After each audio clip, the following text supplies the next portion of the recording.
இன்னைக்கு இருக்கிற காலத்துல தாய் பத்திரம்னா என்னென்ன தெரியாம நிறைய பேர் இடம் வாங்கிறாங்க. தாய் பத்திரம்னா என்னன்னு உங்களுக்கு சொல்றேன், கேட்டுக்கங்க.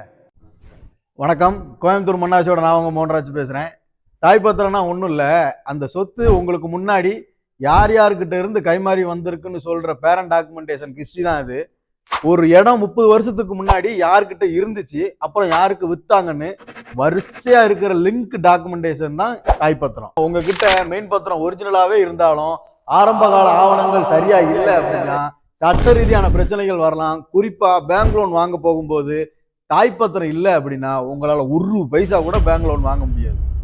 இடம் வாங்கும்போது அசல் தாய்ப்பத்திரம் இருக்கான்னு பாருங்க. அதுல இருக்கிற சர்வே நம்பரும் பரப்பளவும் கரெக்டா மேட்ச் ஆகுதான்னு செக் பண்ணி பாருங்க.